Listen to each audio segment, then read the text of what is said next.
ho saputo che insomma siamo partiti con questi lavori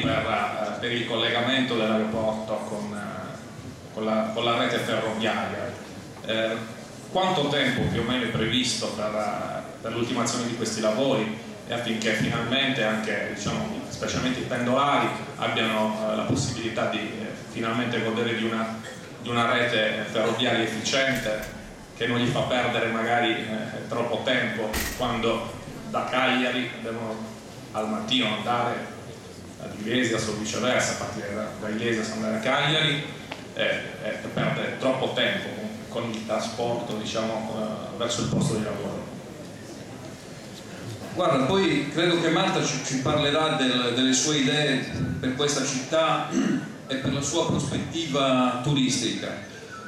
La cosa che tu mi hai chiesto è apparentemente una cosa molto semplice. In realtà ci è venuto bisogno, direi così, di un anno di battaglia parlamentare, standogli dietro. Io credo che qui ci siano molte persone che usino il treno, che siano pendolari per Cagliari. Se fossimo a Carbonia c'è anche un comitato che protesta contro le ferrovie dello Stato per il profondo disservizio che i pendolari devono subire in questa tratta del Sulcis. Beh, voi dovete sapere che dal 2007 erano a disposizione dei soldi, siamo riusciti a salvare questi soldi per fare una roba che, ripeto, può apparire una stupidaggine, ma secondo me rivoluziona la possibilità turistica di Iglesias. Forse ne rivoluziona anche in prospettiva, in futuro, la propria vocazione. Iglesias potrebbe essere una città più aperta ad essere anche la casa di persone che la vedono come la loro seconda città, come è successo per esempio per molti inglesi e per molte persone del nord Europa ad Alghero, per un semplice motivo: perché siamo riusciti a testate, l'ultima è avvenuta 2 settimane fa con il vice ministro delle infrastrutture Castelli, a imporre al Ministero delle Infrastrutture e alle Ferrovie dello Stato di non fuggire, come sono fuggiti dal resto della Sardegna, da fare quest'opera, la stazione ferroviaria all'aeroporto di Elmas. Significa che le persone che utilizzano i voli low cost e che spendono molto poco per venire in Sardegna potranno continuare a spendere molto poco per venire ad Iglesias. Poi ci saranno anche gli iglesienti che potranno andare in aeroporto in un tempo molto simile a quello che si impiega quando tu arrivi all'aeroporto di Fiumicino, prendi il trenino e arrivi alla stazione Termini. Lì ci mettono 32 minuti, noi probabilmente ce ne metteremo 35, 37, ma non importa, cioè non sono i 5 minuti in più in meno, è il poterlo fare con pochi euro. Significa che tu, Iglesias, ti apri ad un mercato del turismo che non è quello che si può permettere le macchine a noleggio, per esempio, e tu puoi diventare,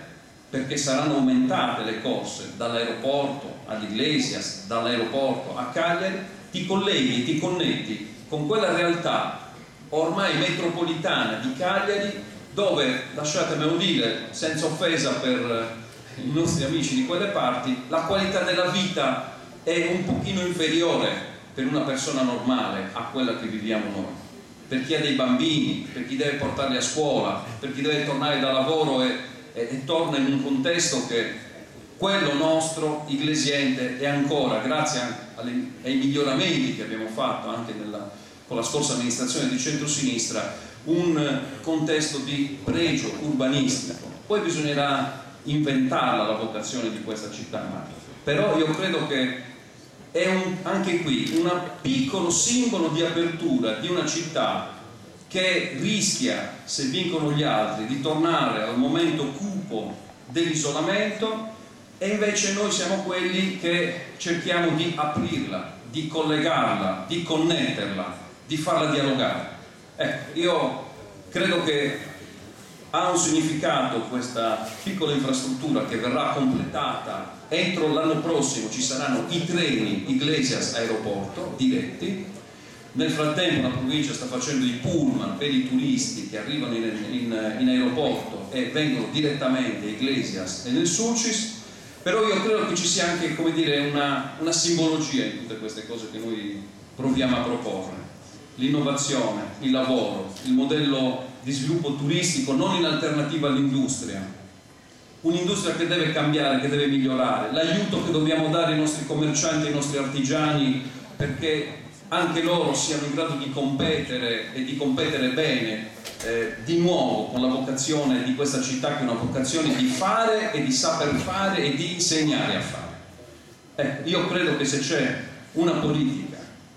che da domani riporta Iglesias ad essere simbolo in Sardegna di queste cose, di questi valori, di questi diritti, e non invece essere simbolo della chiusura delle fabbriche come della chiusura mentale, di essere simbolo dei favori e non dei diritti. Io credo che con questa svolta noi svoltiamo anche per le generazioni di oggi, le generazioni future, quelle dei nostri figli. Grazie a tutti e auguri.